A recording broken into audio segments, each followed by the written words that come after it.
जंगल में सवेरे सवेरे हिरनी के रोने की आवाज सुनाई पड़ी। कुछ हिरन, भालू और बंदर इकट्ठा हो गए। हिरनी के दोनों बच्चों की लाशें सामने पड़ी थीं और उन्हें देख देख कर वो लगातार रोए जा रही थी। माँ हिरनी बोली, हाय राम, अब मैं क्या करूं? कहाँ जाऊं? एक नागिन ने मेरे दोनों जिगर के टुकड़ों को मुझसे हमेशा के लिए दूर कर दिया। मेरा तो सब कुछ लूट लिया। अब मैं किसे प्यार करूंगी? किसे अपना दूध पिलाऊंगी? मेरे दोनों प्यारे लाडले ही मेरी दुनिया थे। अब कौन मुझे माँ माँ कहकर पुकारेगा? हे भगवान, अब मुझे भी मेरे बच्चों के पास बुला लो।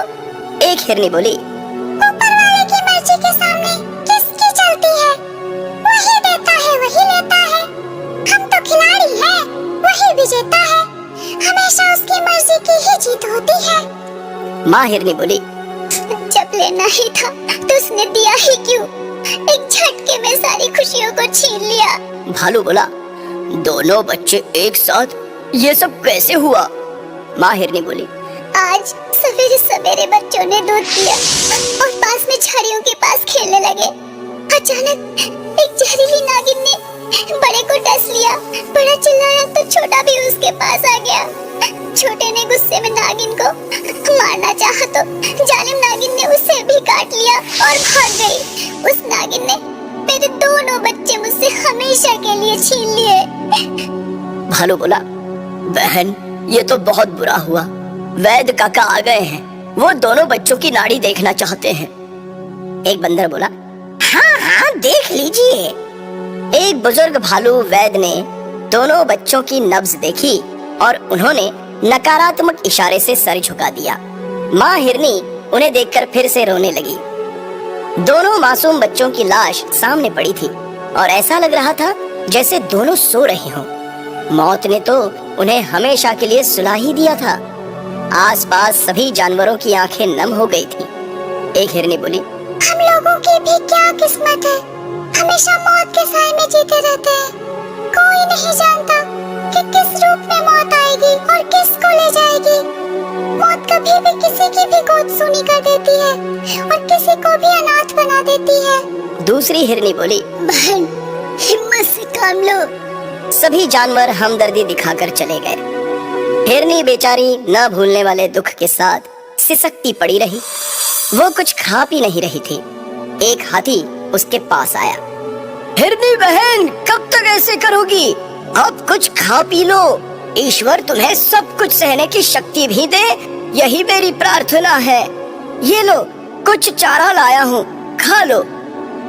हाथी के बहुत जिद करने के बाद हिरनी ने कुछ चारा खाया और चुपचाप बैठ गई। उसे बार बार अपने दोनों बच्चों का ही ख्याल आ जाता था।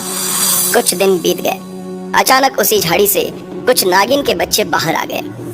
एक गोरिल्ला की नजर उन नागिन के बच्चों पर पड़ गई। वो डंडा लेकर उन्हें मारने के लिए आगे आ गया। नागिन भी आगे निकल आई। नागिन बोली, ए गोरिल्ला भाई, ये मेरे बच्चे हैं, मेरे जिगर के टुकड़े हैं। इन्हें मत मारो, मैं तुम्हारे आगे हाथ जोड़ती हूँ। गोरिल्ला बोला, जहरीली नागिन, मैं तुझे भी मौत के घाट उतार दूंगा और तेरे बच्चों को भी मार दूंगा। तुम लोग अपने जहर से दूसरे को मारते हो, दूसरों की दुनिया उजाड़ते हो। गोरिल्ला को डंडा लेकर खड़े देखकर माँ हिरनी समझ गई कि अब नागिन और उसके बच्चों की खैर नहीं है। नागिन स्वयं को बचाकर भाग जाएगी, लेकिन उसके बच्चे बच नहीं पाएंगे। बच्चों की मौत का आघात बहुत ही दुखदाई होता है। माँ हिरनी गोरिल्ला के सामने आकर खड़ी हो गई और बोली, गोरिल्ला भाई, इन बच्चों को मत मारो, इन्हें छोड़ दो। एक माँ सब कुछ सह सकती है, लेकिन बच्चों का हल्का सा भी दर्द नहीं सह सकती। गोरिल्ला बोला, हिरनी बहन, क्या तुम भूल गई कि इस नागिन ने तुम्हारे दोनों बच्चों को डसकर मौत की नींद सुला दिया था, तुम्हें दुख के सागर में गिरा दिया था। तुम उसके ही बच्चों को बचाना चाहती हो? माँ हिरनी बोली, हाँ, मैं इसके बच्चे को बचाना चाहती हूँ। डसना तो नाग नागिन का स्वभाव है। नागिन बहन, अपने बच्चों को यहाँ से हटा दो। मैं नहीं चाहती कि उन पर कोई खतरा आए। नागिन बोली, मुझे माफ कर दो बहन, मेरे कारण तुम्हारी गोद सुनी हो गई। मैं तुम्हारे सामने प्रस्तुत हूँ। मुझे मारकर अपना बदला पूरा कर लो। माँ हिरनी बोली। भाई गोरिल्ला, अब मेरे और नागिन के बीच में सारा मामला आ गया है। अब मैं इसे इसके किए की सजा दूंगी। नागिन बोली। हाँ बहन, मैं किसी भी सजा को भोगने के लिए तैयार हूँ। मेरा सर तुम्हारे सामने झुक गया है। माँ हिरनी बोली। मैं जो भी कहूँगी उसका तुम्हें पालन करना होगा। नागिन बोली। ठीक है, मैं अपनी जान भी देने के लिए तैयार हूँ। माँ हिरनी बोली। जान तो जाएगी, लेकिन तुम्हारी नहीं मेरी। मुझे आकर डस लो ताकि मैं अपने बच्चों के पास पहुँच जाऊँ। उनके बिना यह जिंदगी जीना भी एक सजा है। मुझे इस सजा से सदा के लिए मुक्त कर दो। आओ मेरे प्राण हर लो। नागिन बोली। नहीं बहन, मुझसे यह ना हो सकेगा।